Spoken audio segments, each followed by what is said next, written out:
everybody. Welcome to the Faith Focused Discipleship Podcast. My name is Kevin Rogness, and I'm the Missional Engagement Director.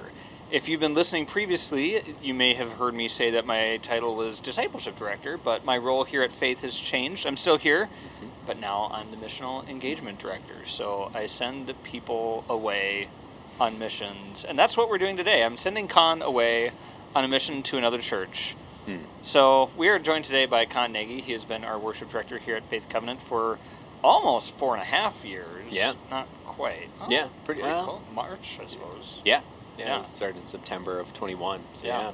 So we started at basically the same time. I started a week before you. A lot of experience. Yeah, so much more experience. And then you were out for a week with COVID when I started. My first week I got COVID, and so I was working remotely his first week, and he's just like, "Who's this random person on the screen that's not my coworker, but he has COVID?" Yeah. So that was a great introduction. Since then, things have gotten better between us. So we've gotten to meet each other 2 more times in person since then? Yeah, we work at a mega church. We don't interact at all. Yeah, no. Just sorry, multi-site. Yeah. No, that's a lie. Yeah, we know each other well. Well, anyway, so we've been working together for over 4 years now, but now Kon is leaving Faith Covenant. He has taken a new role, and so we just thought we'd do an episode to kind of say goodbye to Kon, and also just kind of hear from Kon about what his experience has been, things he's learned and those kinds of things. So first, thank you. Tell us a little bit about where you're headed. Where are you going now? Yeah, and definitely. When? Yeah, so I will be here at Faith through this next Sunday, and then Ash Wednesday, and then that Thursday after Ash Wednesday will be my final day. So yeah, that'll be it. So we're giving up Kon for Lent. That is happening. Only we don't get to take him back. Yes. We're actually. I come back after Easter. Surprise. That'd be so funny. Jesus is risen and I'm back. I'm back. That'd be crazy. But more importantly, Jesus is risen. Yes, way more important. So I'll be here for a couple more weeks at the time of this recording, at least. And so through Ash Wednesday, and then I'll be going to Bethlehem Covenant in South Minneapolis. And so, I'm very grateful to be staying in the ECC. I'm in the licensing process now, and I know you've gone through that already, Reverend. And so... I'll be able to call you Reverend. Yeah, Are you actually going to start calling me Reverend now that Maybe. I'll be able to call you Reverend eventually? Shared if you get approved. brotherhood. Yeah. Big if. Yeah, big if. Yeah. So I'm... Will you prefer Reverend Kon or Reverend Nagy? I don't know. I haven't thought about it. You need to. I like Reverend Rogness, because that's... Reverend Rogness? Yeah. The alliteration's nice. I don't love it, because I don't mind it, but it just makes me feel old, because that was my grandpa. I mean, nobody called him Reverend Rogness. I think they just called him pastor. Yeah, oh, cool. Pastor. Different denomination, but I forgot. Yeah, it just feels like you're calling me grandpa. No, I hear you.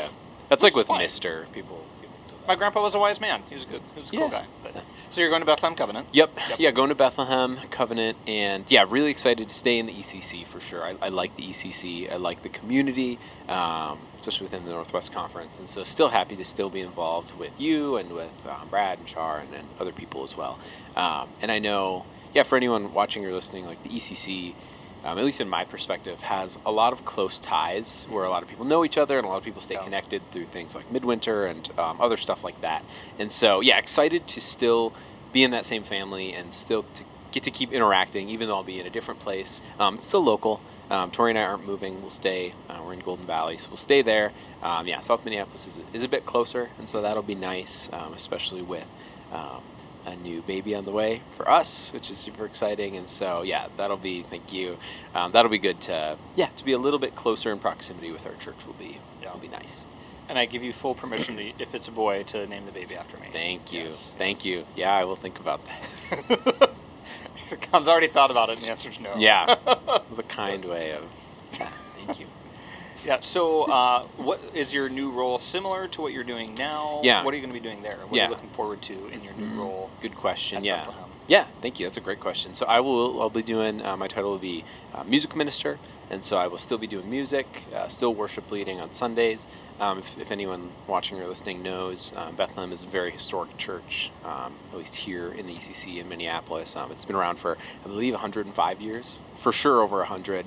And so, it's been there for a while. Currently, they have a traditional and a contemporary service. And so, the most visible part of my job will be over the contemporary worship service on Sundays. And then, I mean, ideally, there will be some, obviously like the leadership pieces of music ministry. And so, taking people a bit deeper, maybe in some terms of discipleship and leadership training type things, specifically within worship ministry, but then ideally without too, kind of just as like church Christian life as well. And so, I'll be doing some of that.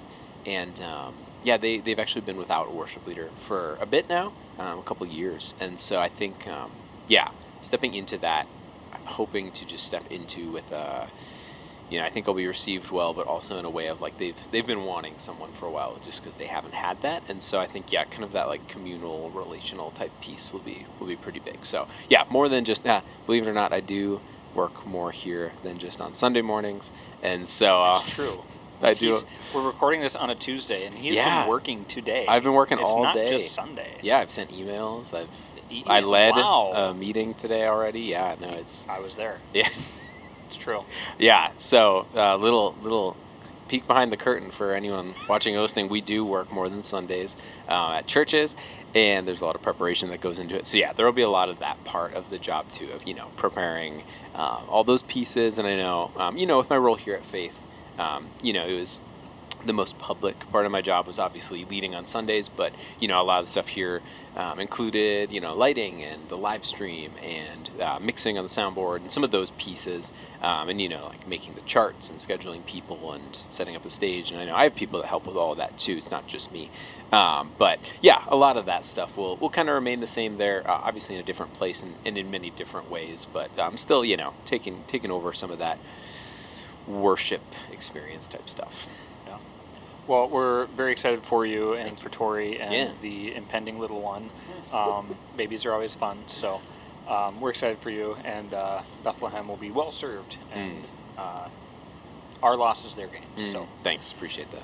But in the meantime, I'm just kind of curious to let's look back on the last little over 4 years, and the first question I have, I guess, is where were you kind of as a person when you first started here at Faith? Because you were a relatively fresh college graduate, right? Yeah, totally. Yeah, that's such a good question. Yeah, so I graduated undergrad in the last day of April in 2021, and then it was really fun in some ways. My wife Tori said, I'll work this summer. We'll be okay financially if you don't get a job, and we just got a puppy, Easter of 2021. And she said, stay home with the dog. We were in a fun apartment in downtown, which was new and exciting. And, she said, enjoy time with the dog and find a job. And that was it. It's all right, sweet. This will be a fun summer.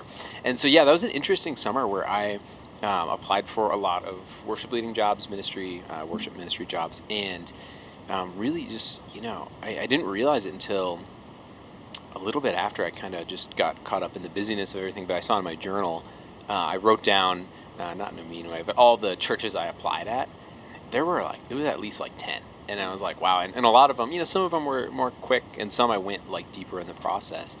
And so I think, when I came to Faith in 2021. Faith, the church. Thank you. Not yes. The Christian faith. Yes, I was already a Christian. That would have been problematic. When I came to Faith Covenant in 2021, I think, actually, I'll just tell a little bit of the story because I think it's cool if you don't know it. So Jayla Kiffmeyer was the interim worship leader. Her husband Levi and I were actually on the same floor my freshman year of college. So 4 East in Carlson Hall at North Central University. And so I've known Levi for, since 2017. I'd say we were friends, but we weren't super close, but we knew each other. And I knew Jayla because her brother was also on that floor. And so it was really interesting. My friend Jeremy Phillips called me. Tori and I were at Topgolf on a Tuesday night, because Half Price Tuesdays at Topgolf. And this show is not sponsored by Topgolf, but we're at Topgolf. Jeremy calls me. I call him back, and he said, hey, this church that Jayla is leading at, is looking for a worship leader. And I was like, oh, cool, thanks, And he's like, okay, but they're having a team meeting tomorrow, a hiring meeting. And so if you want to be considered for the job, you have to send in your stuff tonight. And I was like, oh, that's not how I operate. I like to be thought out, and I like to, process this stuff for more than just that. And I told the story about all the churches I had applied at. I think that plays a role in this because I got to a point where I thought, well, one thing, didn't know what the ECC was. And so I look it up, I read the covenant affirmations. I was like, okay, don't disagree with anything. And that was kind of my starting point with the ECC. I'm like, I seemingly like all these things. I don't have problems with any of this. So, okay, that's fine. And then, I was looking up Faith Covenant and the church and just processing through some of it. And I was like, you know what, if I'm going to be faithful to what God is doing in this process of finding a job, I'm just going to submit to God's will. And so I just thought, you know what, I'll send my stuff to this guy, Brad, and and my real thought was, hey, even if it doesn't work out, because I had like 10 no's. Yeah. I was like, even if it doesn't work out, I hope I can just get one more connection, and maybe Brad knows somebody, or maybe, Jayla knows somebody, or whatever. But I was like, we'll just see what happens. And so I came to Faith Covenant with that, where it was like so many like rejections, and we're so good at comparing ourselves, where I'm like, my other friends from college who have the same degree as me are all getting jobs, and they're all already plugged in places. And, it took that whole summer where I didn't.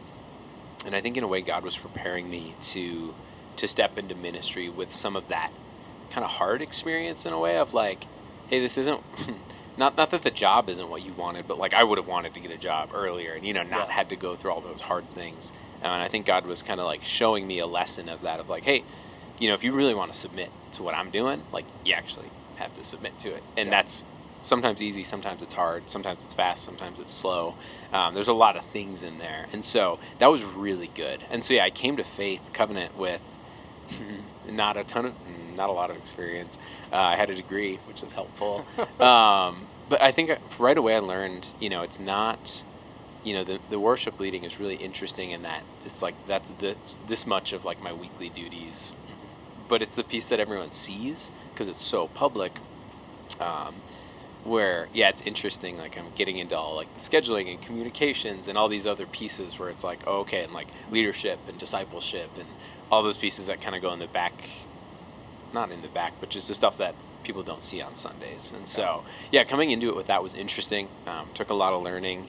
But I will say, like, I've always felt very supported here. There's always been people to walk with me in that, on the staff and in the congregation. And so, very grateful for helping out that 22-year-old stepping into this. And I told Brad this too last week. You were 22 then? I thought you were 12. Yes. I still think he's 12. Yeah, but he does. I was 22 when I started at Faith Covenant. And I told Brad this, where I'm like, hey, like, thank you for taking a risk on me, because a lot of churches said no. And it was that was a tough summer of like a lot of no's and a lot of, oh, we like you, but like you just don't have experience. I'm like, how am I supposed to get experience if no one hires me? Like, I need somebody. Yep. And so, I think going into it, like, very grateful, and still feeling very grateful for that time. Yeah. So if that's, and I hadn't heard any of that story. Oh, interesting. Yeah.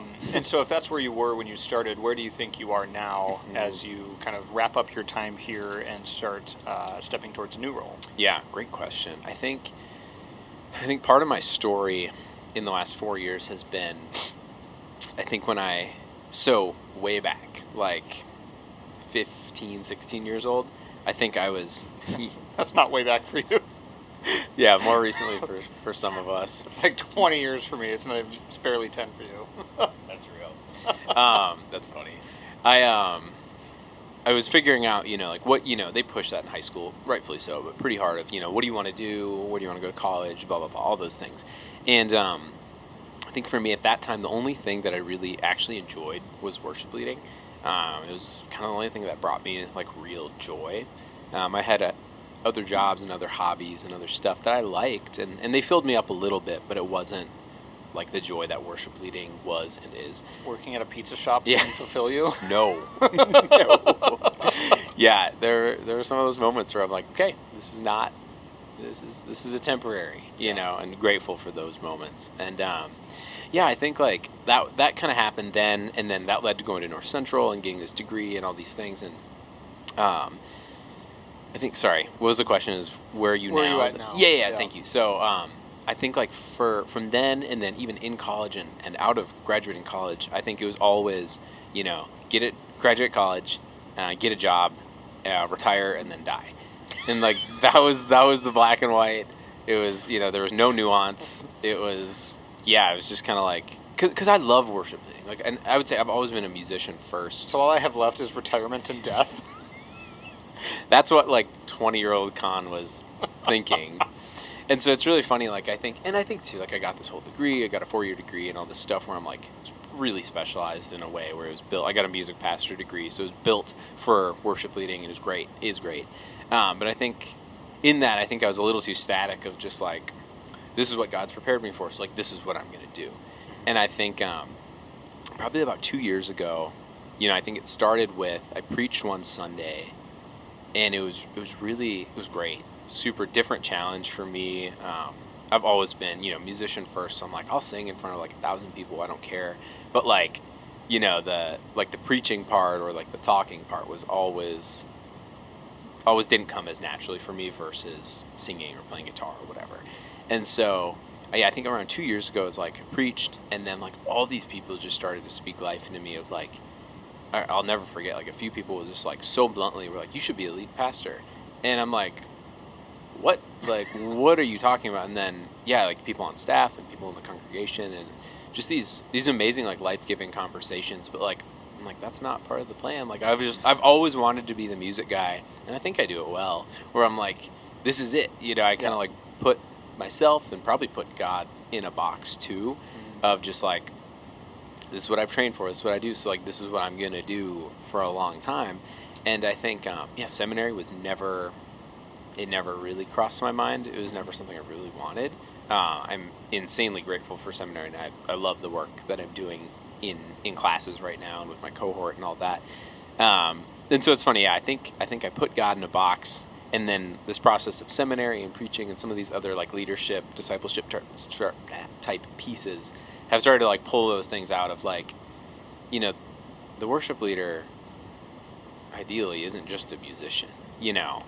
And I think like we were talking about that today in our meeting where I'm like, it's never been about me. And even like in this goodbye, it's like the Sunday service, like I'm like, well, like whether I'm leading or not, like it's never been what's Kon doing, I think the role of the worship leader is not to usher people into the presence of God, because I think only Jesus can do that, but like how can we point people towards Jesus? And I think it's hard, with all the lights and the stage and those things, but sometimes I'm like, don't even like look at me, like look past me, and like we're here to worship God. It's nothing about me. And so, I think where I'm at now is totally different from where I was, where I'm like, I've kind of went through this process of like rebuilding myself in a way of like, what if God called me away from worship ministry? Like, would I have enough faith to be like, okay, like I got a degree, I did all these stuff, I'm a pretty good guitar player, I can sing good enough, but like if God seriously said, hey, I want you to step into this, like would I do it? And I think I've been kind of rebuilding and tearing down and rebuilding some of these ideas of like, what if God called me out of ministry? Like what if God said, I want you to do like something at this nonprofit, or even like, just work in like the business world for a while.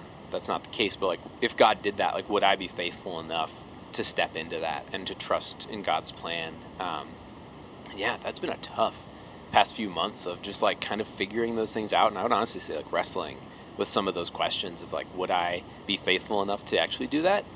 I hope the answer is yes, but those are some tough questions. And I would encourage, anyone, no matter where you're at, just to process through some of those things. Like if God, Brad said this in Advent, it really stuck with me, where he's like, if everything was taken away, but you still had Jesus, like would that be enough for you?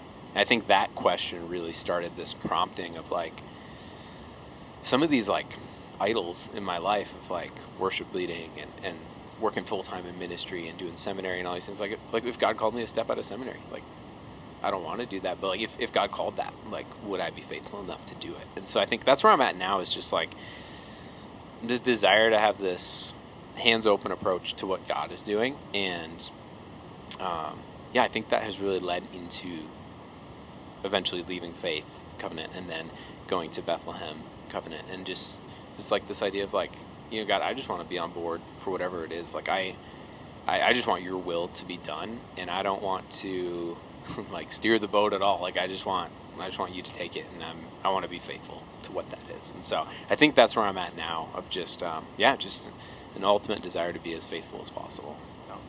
You've kind of already answered this question in some ways, but what are some like specific things that you think you've learned, either as a worship leader, or as a person, as a pastor, as just a human?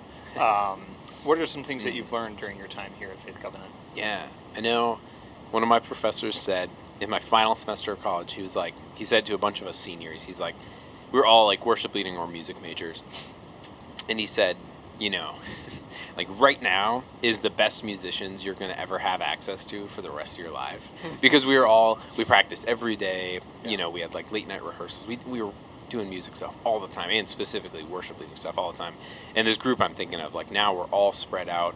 Most of us are full-time worship leaders in ministry.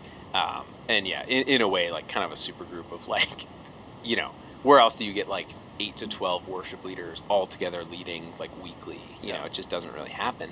And so I think like, going into ministry is like seeing these things of like, we have a ton of really talented musicians here, but just like realizing like the music is, and I kind of said this already, is such a small part of the job, where it's like it's the relational, it's the leadership, it's the discipleship pieces, and I think I went in going like, we're gonna have late night rehearsals, and we're gonna bring the music from here to here and whatever, and all that stuff is important and true still. It's not, we don't throw the baby out with the bathwater, but also it's the, it's the relational, it's the walking with piece of discipleship within volunteer groups. I think like the worship team here at Faith is a really special group, and I think we've had a fun time together where we've gotten to know each other's stories a bit more, and I do a devotional every Thursday with the group, and so spending that time together has been really fun. And when you think about it too, I know we've been here for about the same amount of time, like 4 years, like that's a long time to walk with a similar or at least familiar group of people. And it's really fun just to get to go through some easy stuff, go through some hard stuff, celebrate the good stuff. But a lot of people who have moved or sold houses or whatever, had diagnosis, had remission, just all these pieces of I think the relational piece is such a big piece of ministry. And so that's been really cool to see. The music is quite a bit smaller, even though it's kind of the most public part of my job. But yeah, it's all those other pieces kind of building into that, I think. Yeah. What's something that you'll take away with you as you go? Yeah. Other than like all the stuff in your office.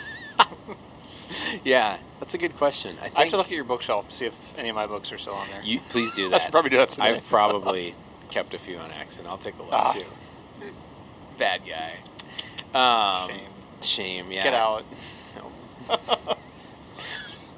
But I think, yes, what I'm going to take, it's such a good question. I've learned so much, and I think like kind of that piece I already talked about with like it's never been about me. And I know like Jeff Dio, he was in Sonic Foot, he was a worship leader guy.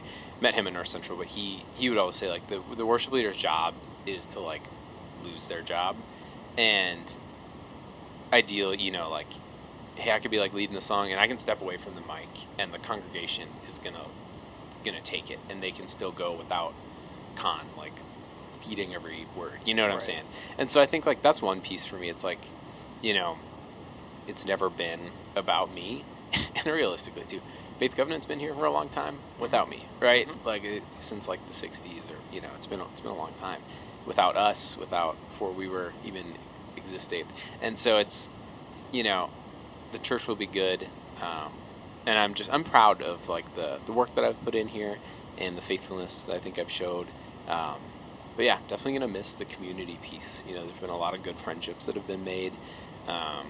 And I think like for me, as a first job, there's been a lot of learning that has come just through time.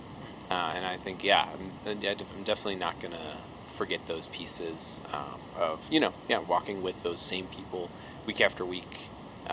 It's been a really special thing. And this question might feel repetitive too, but what are some of the things that you're most thankful for about your time here? Yeah. I mean, the people are really special. I know specifically the worship team. the music team and the tech team both make up the worship team, and I think those relationships, those are people I work the most closely with, and so those have been ones that have been really special.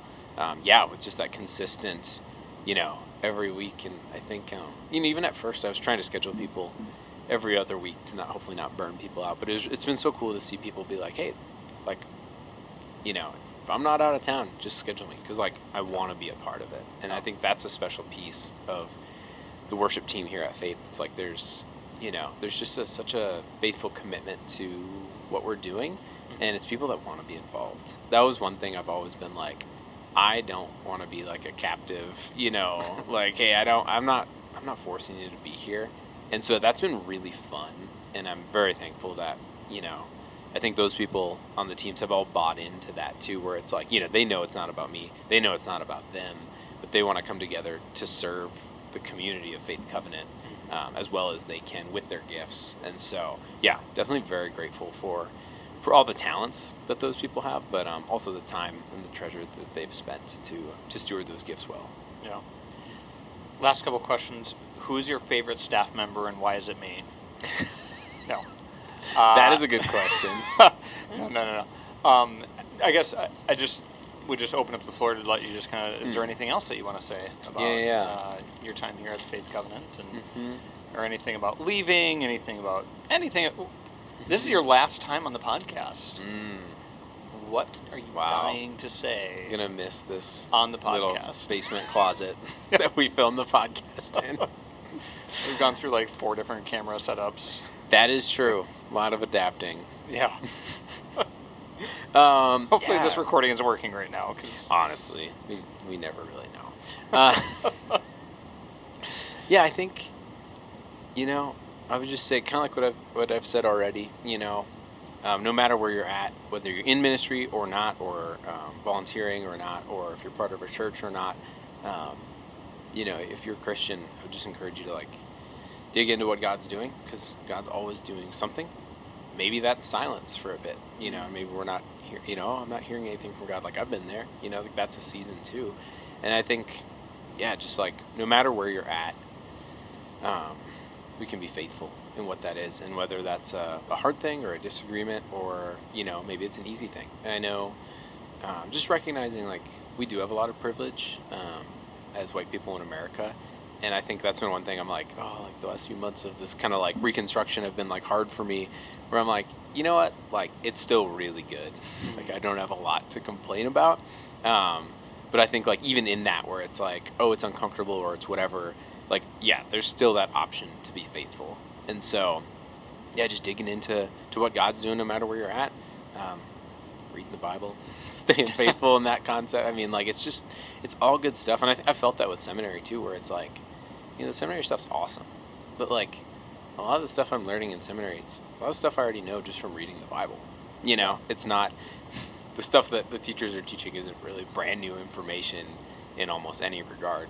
It's just consistent, faithful Christian doctrine. And so, I mean, we can step into those things on our own. You don't need to go to seminary to read the Bible. No matter where you're at, you can go a little deeper. And so, and we can be faithful too. So I would just, encouragement to stay faithful. And I would say too, just support the staff. The staff loves you. And I know the people listening and watching, you love the staff. And I would encourage just dig into that. Write a letter, say a prayer with a staff member. We can always appreciate that. And I know there are a lot of people who are faithfully praying for the staff. I would even say just sometimes maybe just share that. Hey, I'm praying for you about this. We need your support as much as you need our support. And so, we've got a really good staff here at Faith. And so I would just encourage you to dig into those connections because, we need that prayer as well. Amen. Yeah. Well, it's been a pleasure for me to work with you for the last 4+ years. And it's been a privilege, and I've seen you grow, not necessarily in height, but I should talk. You're taller than I am. That was good. But I've seen you grow as a person and as a leader, and I'm just really grateful that you've had the opportunity to be here. Yeah. Really glad that Brad took a chance on you. He took a chance on me at the same time. So a lot of chances. Brad was rolling a lot of dice when he hired us. He was who's these two guys? This is going to be really good or really bad. Yep. And so, it's just been an honor to work with you, and I'm excited to see how God uses you moving forward. So yeah. I'm excited for you and Tori to have a little baby. Mm-hmm. Thank you. You may or may not name it after me. But yeah. Yeah. One of the options. one of thousands of options that we would rather consider. Yeah. Well, it's been great having you on the podcast. It's been great having you at our church. And, we pray God's blessings for you as you move on to Bethlehem. Mm-hmm. So Thank you. You're always welcome to come join us again. Thank so, you. Yeah, I appreciate it. If you're ever like, Kevin, I have an idea for the podcast, just come on back down. You know where the studio is. Mm-hmm. Yeah. I'll meet you here. Yep. We'll do it. No, it sounds good. Yeah, and I would say, too, like... Yeah, that's not going to happen. I can tell. Did I move on too quick there? I would say, too, like one last thing, where, I'm still local, and I think Brad said this really well in his Faith Connect update, where it's like, people transition in and out all the time in ministry and out of ministry too. Like, this is a very normal thing. But I would say too, like, we're all still brothers and sisters in Christ. Just because I'm not here anymore doesn't mean I'm not your friend. Doesn't mean I don't want to hear from you. It's like we're still in this together, and I still want to be supportive. You're not changing your phone number. Yeah, I'm out. Never contact. Block. No. Yeah, no, please don't do that. I mean, it's we're all still doing this together, and I think that's one piece too of like we've been running this race together for the last 4 years, and it's been great. And so I would just hate for that to be like, all right, that's gone forever. It's like, no, we're still doing all the same stuff, just in different ways or different places. So, well, amen to that. Yeah. So. Well, it's been good having you here. If you have any messages for Kon, I'm sure he'd appreciate hearing those. However you want to send that to him, if you want to mob him after church or something, please feel free to do that. Please. So, yeah. Well, thank you, Kon, for joining us today. Thank you for watching or listening. Have a wonderful and blessed day.